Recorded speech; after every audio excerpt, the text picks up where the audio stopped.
हमारे साथ जुड़ चुके हैं हमारे बहुत ही अजीज मेहमान। मैं इनको स्ट्रीम में ले लेता हूँ।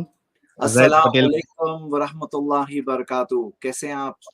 मेरी आवाज आ रही है जैद भाई आपको? जी बिल्कुल, आपकी आवाज आ रही है। जस्ट मैं 1 मिनट मैं खल्द बैगुज़र ज्वाइन करने की कोशिश कर रहा हूँ, तो मैं बिल्कुल बिल्कुल तो अस्सलाम वालेकुम जी। रहमतुल्लाहि वबरकातुहू। मैं खालिद खान आप तमाम लोगों को इस बात इस्तकबाल करता हूँ आज की इस डिबेट में। जैसा कि आप जानते हैं, एक्स मुस्लिम साहिल और जैद पटेल के बीच में जो डिबेट होने जा रहा है उसका टॉपिक है मोहम्मद सल्लल्लाहु अलैहि वसल्लम की शादी हजरत आयशा रज़ियल्लाहु अन्हा से कम उम्री में सही या गलत। This is the topic. Debate की पूरी शर्तें जो पहले से अंडरस्टैंड की जा चुकी हैं जैद पटेल और साहिल के बीच में, वो एक दूसरे के पास मौजूद है। मैं दोनों लोगों से रिक्वेस्ट करूंगा कि डिबेट की लैंग्वेज पोलाइट और अदबी होनी चाहिए और इंसल्टिंग बिल्कुल ना हो। मैं एज ए कोऑर्डिनेटर जब भी मुझे लगेगा कि कोई टॉपिक से बाहर जा रहा है तो मैं उसे रोकूंगा और टाइम लिमिट पर मेरी पूरी नजर होगी। अगर किसी भी स्पीकर को लगता है कि दूसरा स्पीकर टॉपिक से हट रहा है तो हाथ उठाकर अपना इख्तिलाफ जाहिर कर सकता है, उस पर जरूरी कार्रवाई होगी। दोनों स्पीकर और मैं बोलेंगे और बाकी किसी चौथे को बोलने की इजाजत नहीं है। कोई किसी को म्यूट नहीं करेगा। स्क्रीन शेयरिंग या और किसी एक्टिविटीज के दौरान डिस्टरबेंस की इजाजत नहीं है। दोनों स्पीकर अपने टाइम में ही बोलेंगे, दूसरे के टाइम में बोलने की इजाजत नहीं है। लाइव चैट, सुपर चैट दोनों बंद रहेंगे। वीडियो की राइट्स दोनों स्पीकरों के पास है। इस वीडियो के मुतालिक दोनों एक दूसरे पर कॉपीराइट का दावा नहीं करेंगे। डिबेट खत्म होते ही स्ट्रीम बंद कर दी जाएगी। कोई भी एक दूसरे का पर्सनल नंबर डिटेल्स यहाँ शेयर नहीं करेगा। दोनों स्पीकर्स ऑडियंस के सामने अपने प्लेटफॉर्म का एडवर्टाइजमेंट लास्ट में कर सकते हैं। प्लेटफॉर्म फॉर्मेट की शर्तें हैं। साहिल की रिक्वेस्ट की वजह से जैद पटेल फर्स्ट स्पीकर हैं और साहिल सेकंड स्पीकर होंगे। डिबेट शुरू होने से पहले दोनों स्पीकर 2-2 मिनट अपना इंट्रोडक्शन देंगे। फिर 10-10 मिनट के 2 सेशन होंगे और 6 मिनट के 3 सेशन होंगे। लास्ट में मैं 2 लाइन बोलकर डिबेट को 6 मिनट के 3, खालिद भाई 6 मिनट के 3, अच्छा मतलब 3-3 मिनट ईच। हाँ, 6 सेशन होंगे 3-3 मिनट के। Okay okay. डिबेट का मकसद सच को आम करना है, हक की दावत लोगों तक पहुंचाना है। तो मैं रिक्वेस्ट करूंगा मिस्टर जैद पटेल से कि वो अनम्यूट करें अपने आप को और अपना इंट्रोडक्शन दें। अस्सलाम वालेकुम रहमतुल्लाह। मेरा नाम है जैद पटेल। मैं एक स्टूडेंट ऑफ नॉलेज हूँ। मेरी कोशिश यही है कि मैं स्कॉलर्स की नॉलेज को आम लोगों की जुबान में लोगों तक पहुंचाता हूँ, और मैं ये काम अल्हम्दुलिल्लाह 1996 से अब तक करता आया हूँ। i+ टीवी और इस्लामिक इंफॉर्मेशन सेंटर का मैं जिम्मेदार हूँ, और मेरा यूट्यूब चैनल और सारी डिटेल्स मैं लास्ट में शेयर करूंगा इंशाल्लाह। और कोशिश यही होती है जिंदगी में कि हक और सही बात किस तरह से प्रूफ और दलाइल की रोशनी में लोगों के सामने मैं लाऊं। तो मुख्तसर में मेरा यही तारुफ है। साहिल भाई, आप भी अपने आप को इंट्रोड्यूस कर दीजिए। जी जी। सभी मेरे दर्शकों को और जितने लोग देख रहे हैं, चाहे वो हमारे मुस्लिम भाई हैं या फिर गैर मुस्लिम भाई है, जितने भी लोग देख रहे हैं, आप सभी लोग जानते होंगे कि मैं पहले मुस्लिम था और कुछ लगभग 2.5 साल पहले मैंने इस्लाम को छोड़ा और उसके बाद मैंने ये एक्टिविज़म स्टार्ट किया। कई सारे डिबेट्स मैंने किए हैं, लेकिन वो यानी ऐसे डिबेट्स थे जिसमें ओपन लाइव स्ट्रीम होती थी, आप सभी लोगों को पता है। और मैं समझता हूँ कि हर किसी को हक है अपनी बात रखने का, और उसी में मैं भी शामिल हूँ। इसलिए मैं भी अपनी बात जो है वो आप लोगों के सामने रखता हूँ। पूरी कोशिश करता हूँ कि इस अंदाज से रखूँ कि किसी की दिल आज़ारी ना हो, किसी का दिल ना दुखे, सच भी सामने आ जाए और किसी को कोई प्रॉब्लम भी ना हो। तो ये मेरा शॉर्ट सा इंट्रोडक्शन है। बहुत शुक्रिया। म्यूट है आप। शुक्रिया आप। हाँ, बहुत बहुत शुक्रिया आप दोनों हजरात का। तो अब मैं मिस्टर जैद पटेल को कहूंगा कि उनके पास 10 मिनट का स्टार्टिंग में फर्स्ट टाइम है, तो आप अपनी बात रखें, जो भी आपकी बात है इस मुद्दे पर। अल्हम्दुलिल्लाह वस्सलातु वस्सलाम अला रसूलिल्लाह व अला आलिहि वसहबिहि अजमईन, अम्मा बाद। हमारा मौजू इस डिबेट में है मोहम्मद सल्लल्लाहु अलैहि वसल्लम की आयशा रदियल्लाहु अन्हा से कम उम्री में शादी, सही या गलत। मैं अपनी बात की शुरुआत करना चाहता हूं एक सवाल से, और सवाल ये है, मैं साहिल से पूछता हूं कि जब आपका ये मौकिफ है कि ये गलत है, तो सही उम्र क्या है शादी की, यानी मिनिमम एज शादी की क्या होनी चाहिए आपके मुताबिक? आप इस चीज को स्पेसिफाई करें, वाजे करें, ताकि हम अपने इस डिफरेंस को सॉल्व कर सकें और सही बात क्या है जान सकें। सेकेंड चीज, जो उम्र आपके मुताबिक सही उम्र है, वो उम्र क्यों सही है? उसके अंदर आपकी बेसिस क्या है, उसके अंदर आपका फाउंडेशन क्या है, उसके अंदर आपकी स्टैंडर्ड क्या है, मेयार क्या है?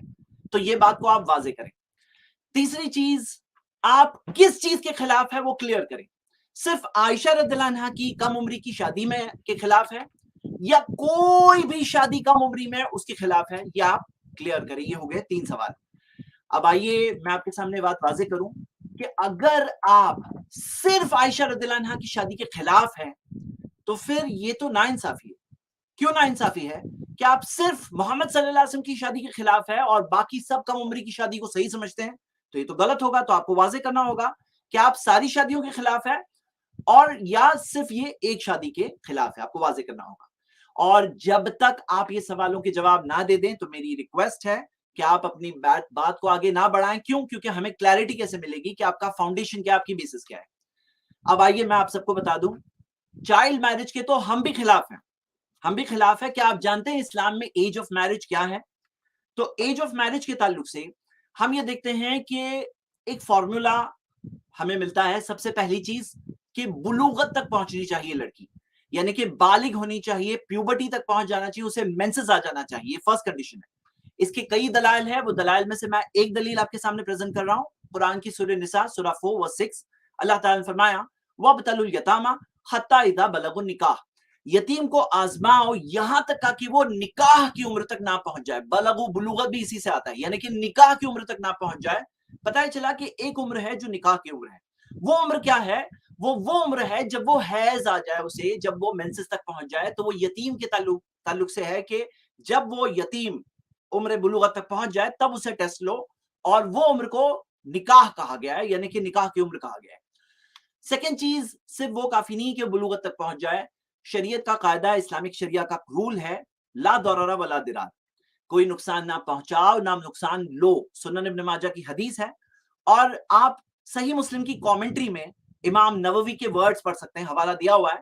वो कहते हैं कि कई उन्होंने उलमा का नाम लेकर कहा कि हद ज़ालिका अन ततीक़ अल जिमा, कि इसके अंदर लिमिट ये है कि जिमा जो है, इंटरकॉर्स यानी कि सेक्सुअल ताल्लुकात की, उसके अंदर इस्तिताअत होनी चाहिए, मतलब कैपेसिटी होनी चाहिए। ऐसा नहीं हो कि उससे उसको तकलीफ हो, उसको नुकसान हो, प्रेगनेंसी से नुकसान हो, ऐसा नहीं होना चाहिए।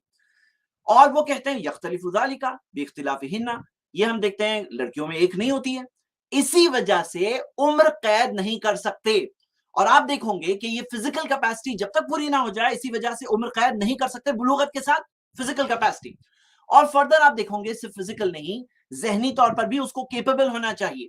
और ये चीज समाज और माशरे पे डिफर होती है, क्योंकि उससे उसे नुकसान होगा। अगर वो मेंटली रेडी नहीं है तो ला दरर वला दिरार के तहत उससे उसको नुकसान होगा। जब ये 3 चीजें मैच होगी तो तब वो सूटेबल फॉर मैरिज होगी। मेरा चौथा सवाल है, ये सारी कंडीशंस पूरी हो जाती है तो उस लड़की को आप चाइल्ड कहेंगे या अडल्ट कहेंगे? मेरा साहिल से ये सवाल है, चौथा सवाल। अब हम देखते हैं आयशा रदियल्लाहु अन्हा ये सारे स्टेजेस पूरा करके 9 इयर्स की उम्र में वो पहुंच चुकी थी, सारे स्टेजेस पूरा करके।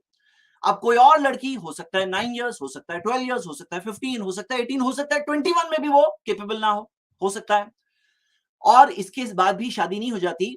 एक बहुत इंपॉर्टेंट चीज है, ला तनकिहुहुन्ना इल्ला बिइज़्निहिन्ना। नबी सल्लल्लाहु अलैहि वसल्लम ने कई हदीसों में कहा कि अपनी बच्चियों की शादियां ना कराओ सिवाय उनकी इजाजत से। तो मतलब उनकी इजाजत होना जरूरी है, वो भी आफ्टर मैच्योरिटी। आप देखेंगे कि इस ताल्लुक से मैं आपको ये खास कॉल बताना चाहता हूं, इब्न हजर का सही बुखारी की कमेंट्री में उन्होंने कहा, वो कहते हैं कि इजाजत का कोई मतलब ही नहीं है अगर वो प्यूबर्टी नहीं पहुंची, अगर बालिग नहीं हुई तो इजाजत का कोई मतलब ही नहीं है, मतलब आफ्टर प्यूबर्टी इजाजत होनी चाहिए। और आप अगर आयशा रदियल्लाहु अन्हा के केस में देखेंगे तो आप देखोगे वाज़े क्लियर हदीस है, सुनन अबू दाऊद की हदीस है कि उनके घर में प्रेपरेशन जो हो रही थी, रुखसती के ताल्लुक से प्रेपरेशन हो रही थी। उनकी वालिदा खास ऐसा डाइट खाना उन्हें दे रही थी ताकि वो थोड़ी हेल्दी और मोटी हो जाएं। और वो कहते हैं यहां तक कि एक वक्त आ गया कि फसमिन तो अलैहि का अहसन समनी, कि वो अच्छी तरह से फिर वो मोटी हो चुकी थी, यानी फिजिकल ग्रोथ उनकी हो चुकी थी, जैसे कि वो खुद अपने अल्फाजों में कह रही हैं। और आप देखोगे कि औरतों ने उन्हें जब जमा हुई तो मुबारकबादी दी, और क्या कहा कि मुबारकबाद हो अला खैरी बरकतिन, बरकत हो, व अला खैरी तौरिन, बेहतरीन नसीब हो तुम्हारा। तो यानी वो लोगों ने मुबारकबादी दी। इससे क्या पता चलता है कि वो पहले तो जमा हुई थी, मुबारकबादी दी, उनको रेडी किया। इससे क्या पता चलता है, वाज़ेह तौर पे उनको पता था। आगे मैं आपको एक बात बता दूं कि ये हम 1400 साल पहले की बात कर रहे हैं, कोई आज की बात नहीं कर रहे हैं। अगर आप देखोगे 100 साल पहले औरतों को प्रॉपर्टी राइट्स मिले हैं, तकरीबन 100 साल दूसरे मजहबों में। 200 साल पहले जाके तो सती बैन हुआ, ये 1400 साल पहले की हम बात कर रहे हैं। और इसके बाद भी वली जो उसका गार्डियन होता है, उसकी परमिशन, जो सबसे ज्यादा केयर करता है उसके लिए, जो सबसे ज्यादा फिक्रमंद है, उसके ताल्लुक से उसकी परमिशन होना, तब जाके शादी अलाउड होती है। मेरा सवाल यह है कि इस्लाम की इस कंसेप्ट पर आपका क्या एतराज है? आइए एज ऑफ मेंसेस के ताल्लुक से हम देखें। ये अमेरिकन एकेडमी ऑफ पीडियाट्रिक्स की रिपोर्ट है। आप इस रिसर्च में देख सकते हैं कि 30% अफ्रीकन अमेरिकन गर्ल्स के ताल्लुक से आता है कि 7 साल में ही वो मेच्योरिटी पहुंच चुकी थी, 7 साल, और 50% 8 साल। और कॉकेशियन गर्ल्स के ताल्लुक से आप देख सकते हैं 15% 8 साल, 40% 9 साल, यानी कि एक बहुत सिग्निफिकेंट बड़ा नंबर। एक और रिपोर्ट ये देख सकते हैं, मेजॉरिटी गर्ल्स 10 साल की उम्र तक वो हेल्थ के तक पहुंच जाती है, मेंसेस पहुंच जाती है, मेच्योरिटी पहुंच जाती है, और दूसरे फिजिकल उसके डेवलपमेंट्स भी होते हैं, जैसे कि आप इस चार्ट में 7, 8, 9, 10, 11 में देख सकते हैं। और ये तो वहां की बात है अमेरिका की। अगर इंडिया की मिसाल देखें तो रिपोर्ट्स है, ये 8-9 साल की रिपोर्ट है, 7 साल की प्यूबर्टी की रिपोर्ट है। और अगर आप देखें प्यूबर्टी के ताल्लुक से, यानी कि मेंसेस के ताल्लुक से, कई फैक्टर्स पे डिपेंड होता है, जेनेटिक फैक्टर्स, रेस, एनवायरनमेंट, ये 20 फैक्टर्स आपके सामने स्क्रीन पर है मौजूद। इमाम शाफी जो अर्ली जमाने के स्कॉलर है 150 हिजरी के, वो तो कहते हैं कि यमन की औरतों को देखा गया 9 और 10 साल की उम्र में वो प्रेग्नेंट हो जाती थी। मतलब वो जमाने के ताल्लुक से आपकी डेवलपमेंट देख सकते हैं। तो मैं चाहता हूं कि क्लियर प्रूफ प्रेजेंट किया जाए कि अर्ली प्यूबर्टी, जैसे बाज लोग इनकार करते हैं, अर्ली प्यूबर्टी गर्ल्स में होती ही नहीं है, तो वो क्लियर प्रूफ प्रेजेंट की। मैंने तो अपने कुछ प्रूफ प्रेजेंट किए हैं, और भी प्रूफ्स हैं, बस कुछ प्रूफ आपके सामने भी दे दिया हूं। और अगर कोई ये कहता है कि आयशा रदियल्लाहु अन्हा को हैज नहीं आया था, तो उन्हें वाज़े प्रूफ लाना होगा, क्लियर हदीस लाना होगा, जिसमें क्लियरली दिया हो कि रुखसती वक्त के वक्त पर उन्हें हैज नहीं आया होगा। क्योंकि नबी सल्लल्लाहु अलैहि वसल्लम ने जब सिखाया, प्रॉफेट मोहम्मद ने सिखाया कि लड़की की कंसेंट लो, हैज के बाद उससे शादी हो, तो ये सब जब उन्होंने सिखाया, जाहिर सी बात है उन्होंने खुद सबसे पहले उस पर अमल किया। और कोई कहता है नहीं अमल किया, तो उसको प्रूफ लाना होगा कि कहां ये दिया हुआ है कि नहीं किया। अब हिस्ट्री में हम देखते हैं तो आप देखोगे कि अमेरिका की मिसाल, हम 1400 साल पहले नहीं जा रहे हिस्ट्री में, हम सिर्फ 140 साल पहले जा रहे हैं, 140 ईयर्स। और 140 ईयर्स में आप देख सकते हैं 1880 की बात है, अमेरिका के अक्सर स्टेट्स में 10 साल थी एज ऑफ कंसेंट, 12 साल थी एज ऑफ कंसेंट। और आप रशिया में देखोगे 10 साल थी, स्कॉटलैंड में, स्पेन में 12 साल, यानी कई कंट्रीज इसकी मौजूद थी। इंडिया की बात देखिए, 18 साल जो अभी है, उससे पहले 16 साल थी, उससे पहले 14 साल थी, उससे पहले 12, उससे पहले 10। तो ये चीज मौजूद है। और हिस्टोरिकली अगर देखें, मैं अदर रिलीजन की सिर्फ हिस्ट्री के तौर पे बता रहा हूं, तो आप देख सकते हैं कि कई हिंदू गॉड्स के ताल्लुक से, राम, कृष्ण, शिव के ताल्लुक से रेफरेंसेस दिए हुए हैं। आप देख सकते हैं महाभारत में तो दिया है कि 30 साल के आदमी को 10 साल की लड़की से शादी करना चाहिए, 21 ईयर्स के आदमी को 7 साल की लड़की से शादी करना चाहिए। ये सेम चीज आप मनुस्मृति में भी देखते हैं। क्रिश्चियन स्क्रिप्चर्स में आप देखते हो तो क्रिश्चियनिटी में ये माना जाता है, new advent encyclopedia dictionary of the Bible का रेफरेंस है कि मैरी की जब शादी हुई जोसेफ द कारपेंटर से, जो वहां दिया हुआ है, वी डोंट बिलीव इन इस्लाम, लेकिन वहां दिया हुआ है, तो 12 साल की उम्र थी। तो ये सब कुछ चीजें थी, हम ये कहते हैं ये सब चीज होती थी, और ये सब लोग करते थे। और ये क्यों होता था, क्यों अर्ली टाइम्स में शादी होती थी? आप देख रहे हो कि लाइफ एक्सपेक्टेंसी आज जो 70 ईयर्स के तकरीबन है इंडिया में, लेकिन ऐसा हमेशा नहीं था। अगर आप सिर्फ 1960 तक जाओ तो आप देखोगे 42 ईयर्स की लाइफ एक्सपेक्टेंसी थी। और सऊदी में देखो, वहां पे भी 42 ईयर्स। और 1770 में जा रहे, थोड़ा ही पीछे गए, तो आप देखते हो लाइफ एक्सपेक्टेंसी इन एवरेज लाइफ जो एक इंसान जीता है वो 28 से लेके 35 ईयर्स के दरमियान। और रोमन स्केलेटन्स मिले हैं, 2000 से ज्यादा स्केलेटन्स देखने के बाद ये पता चला कि एवरेज रोमन वर्कर की उम्र 30 साल हुआ करती थी।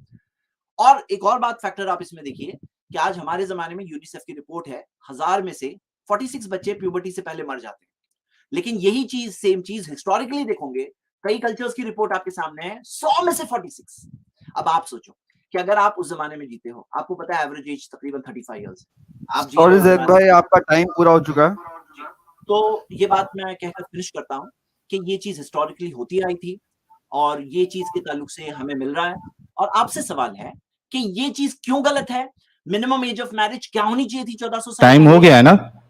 तो दोस्तों देखिए, जैद भाई ने बहुत सारी बातें बताई है और इसको हम रिबटल में मैं कवर करूंगा कुछ चीज़ें इसमें, लेकिन जो मेरा प्रेजेंटेशन है कि जो टॉपिक के सिलसिले से उसमें हमको कुछ बातों पे गौर करना पड़ेगा। एक तो ये है कि चाइल्ड मैरिज, ठीक है? और आम तौर पे हम देखते हैं कि चाइल्ड मैरिज जो पहले होती थी उसमें दोनों बच्चे होते थे, यानी जो लड़की है वो भी छोटी उम्र की और लड़के छोटी उम्र के। और कई जगह पे आपको ये भी मिल जाएगा कि शादी होने के बावजूद लड़की की विदाई नहीं होती थी जब तक कि वो मैच्योर ना हो जाए या उसको मेंसेस स्टार्ट ना हो जाए या प्यूबर्टी की एज तक ना पहुंच जाए। यहाँ पे मसला ये है, जब हम हज़रत मोहम्मद साहब, अच्छा एक बात मैं क्लियर कर दूं कि हो सकता है मेरे प्रेजेंटेशन के दौरान मुझे कुछ ऐसी बातें बतानी पड़े जो हो सकता है आप लोगों को अच्छी ना लगे, लेकिन चूंकि आप लोगों के सामने ये रखना भी ज़रूरी है, तो मैं पहले ही आप सभी लोगों से इस बात के लिए माफ़ी चाहता हूँ अगर आपको मेरी कोई बात बुरी लगे। इसको एज एन एडुकेशन आप लीजिए।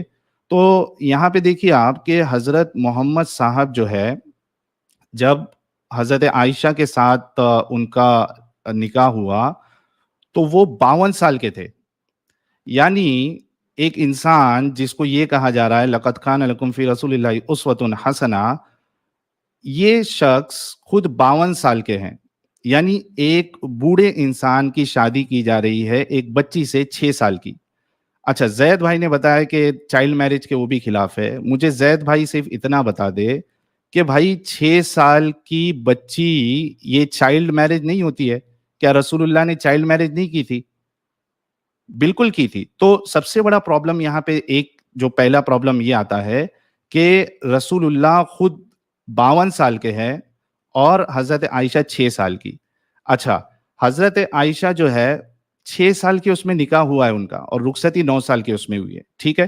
अभी आप देखिए कि अगर हमारे मोहल्ले में या एक 50 साल का बाबा 6 साल की बच्ची से अगर शादी करे तो लोग क्या करेंगे? लोग उसको उसको बुरा-भला कहेंगे।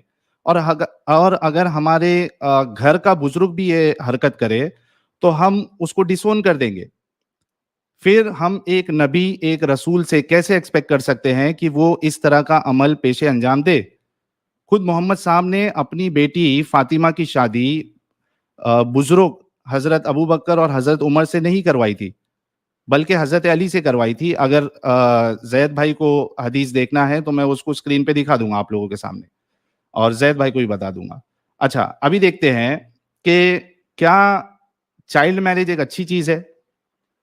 अब देखिए, शादी ये लाइफ़ की एक बहुत बड़ा इम्पोर्टेंट हिस्सा होता है और बच्चे की लाइफ़ का इम्पोर्टेंट डिसीज़न होता है और उसको ये हक, यानी जो शादी करता है, ये उसी का हक होता है कि वो किसको चूज़ करे। आप समझ रहे बात को? यहाँ पे 6 साल की बच्ची, उसके अंदर तो अभी मेंटल मैच्योरिटी भी नहीं आई होती है और हज़रत आयशा की शादी फिक्स कर दी जाती है। एक 6 साल की बच्ची अपना कंसेंट कैसे दे सकती है? इसके अलावा अगर आप देखें, मैं आपको कुछ हज़रत आयशा के ताल्लुक से मैं आपके सामने कुछ हदीसें पेश कर देता हूँ। 1 मिनट रुकिएगा, मैं स्क्रीन शेयर कर देता हूँ कि क्या हज़रत आयशा मैच्योर थी? तो 6 साल में जब उनकी शादी हुई तभी तो मैच्योरिटी का सवाल ही नहीं उठता कि 6 साल की बच्ची जो है वो डिसीजन ले ही नहीं सकती, है ना? तो यहाँ पे तो रसूलुल्लाह जो है उन्होंने भी एक इंसानियत के खिलाफ काम किया और यानी उनके वालिद ने जो ये शादी कराई, ये भी इंसानियत के खिलाफ है, क्योंकि बच्चे की जो लड़की होती है उसकी पूरी आज़ादी होना चाहिए कि वो किसको चूज़ करे। बहुत से बार क्या होता है कि आपने शादी करवा दी, आगे जाके जब लड़की को पता चला कि भाई ये लड़का तो मुझे पसंद ही नहीं है, तब तक तो उसके पास ऑप्शन भी नहीं होगा। उसकी तो ज़िंदगी ऐसी ही बर्बाद हो गई, या तो फिर डिवोर्स लो, आपने उसकी ज़िंदगी ऐसी ही खराब कर दी।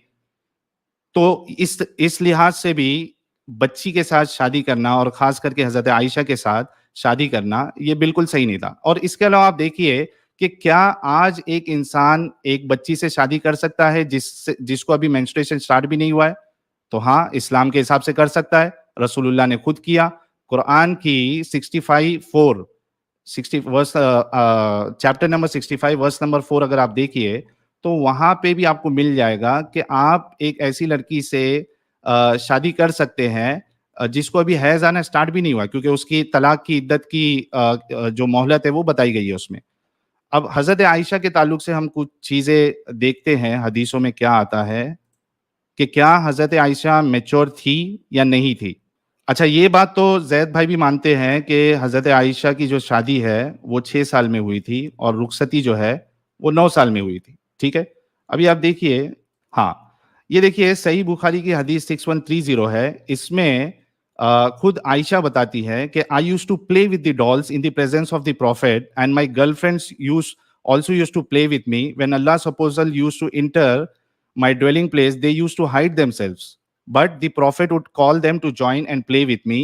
अच्छा, इसमें फतहुल बारी में जो है इमाम इब्न हजर अल अस्कलानी कहते हैं कि the playing with the dolls and similar images is forbidden, यानी जो डॉल्स है, गुड़िया है या इस तरीके की जिसमें इमेजेस होती है वो हराम है, फॉरबिडन है। लेकिन हजरत आयशा के लिए इसलिए अलाउड था क्योंकि she was a little girl not yet reached the age of puberty। तो हजरत आयशा जो है वो प्यूबर्टी तक पहुंची नहीं थी। खुद फतुल बारी के हिसाब से भी अगर आप देखा जाए तो ये मिलेगा। दूसरी चीज, अगर वहां जो बच्चियां उनके साथ खेलने आती थी अगर वो बालिग थी तो पर्दे के लिहाज से तो वो रसूलुल्लाह के सामने आ भी नहीं सकती थी, लेकिन यहाँ रसूलुल्लाह जो है खुद बुला रहे हैं उनको हजरत आयशा के साथ खेलने के लिए। इसके अलावा आप देखिए सुनन नसाई की हदीस नंबर 3382, इसमें क्या कहती है हजरत आयशा खुद कहती है, it was narrated that Ayesha said the messenger of Allah married me when I was 6 and consummated the marriage with me when I was 9 and I used to play with dolls। यहां देखिए यार, कौन सी मैच्योर लड़की जो है वो गुड़िया के साथ खेलेगी? नॉर्मल गुड़िया के साथ तो नहीं खेल सकती है। हाँ, मैच्योर लड़की जो है वो टॉयज के साथ खेल सकती है। आप खुद समझ जाइए कि कौन सा टॉय होगा वो। इसके अलावा आप देखिए कि सही बुखारी की हदीस नंबर 3894 है। इसमें क्या लिखा है, नबी करीम सल्लल्लाहु अलैहि वसल्लम से मेरा निकाह जब हुआ तो मेरी उम्र 6 साल की थी। फिर हम मदीना हिजरत करके आए और बनी हारिस बिन खजरज के यहाँ कयाम किया। यहाँ आकर मुझे बुखार चढ़ा और इसकी वजह से मेरे बाल गिरने लगे, फिर मूंढों तक खूब बाल हो गए। फिर एक दिन मेरी वालिदा रुमान आयशा इस वक्त मैं अपनी चंद सहेलियों के साथ झूला झूल रही थी। अच्छा, ये रुखसती का मामला है। अब देखिए कि एक लड़की की विदाई है, रुखसती है और उसको मालूम ही नहीं है कि उसके साथ क्या हो रहा है, तो कैसे आप कह सकते हो कि हजरत आयशा जो है वो मेंटली भी मैच्योर थी? देखिए, झूला झूल रही थी, इन्होंने मुझे पुकारा तो मैं हाजिर हो गई। मुझे कुछ मालूम नहीं था कि मेरे साथ इनका क्या इरादा है। अब देखिए, एक मैच्योर लड़की जिसकी शादी हो रही है या जिसकी रुखसती हो रही है, उसको बाकायदा पता होता है कि आज मेरा वलीमा है, आज मेरी शादी है, वो तैयारियां करती है, वो सब कुछ करती है। लेकिन हजरत आयशा को तो पता भी नहीं है कि उनके साथ क्या हो रहा है। तो हजरत आयशा जो है वो मैच्योर थी ही नहीं। और इसके बाद देखिए, उसके बाद उनको जो है वो रवाना कर दिया गया। तो इससे भी पता चलता है कि रसूलुल्लाह जो है जब हजरत आयशा के साथ उन्होंने विदाई की, हालांकि जब निकाह हुआ तब तो वो मैच्योरिटी तो उनकी थी नहीं, बल्कि जब रुखसती हुई तभी भी वो मैच्योर नहीं थी। ठीक है। अच्छा, और एक हदीस है सही बुखारी की हदीस नंबर 4750। ये लंबी सी हदीस है कि वो जब हजरत आयशा के ऊपर जब तोहमत लगी तो क्या क्या वाकया हुआ, उसमें से दो चीजें हमको मिलती है। दो चीजें क्या, कि जब हजरत आयशा को वो लोग वहां छोड़ के चले गए थे तो वो क्या कहती है, देखे, इन्होंने यही समझा कि मैं इसमें बैठी हुई हूं। इन दिनों औरतें बहुत हल्की पुल्की हुआ करती थी। जैद भाई ने क्या कहा कि वो फिजिकली भी मैच्योर थी, यानी बदन के लिहाज से भी।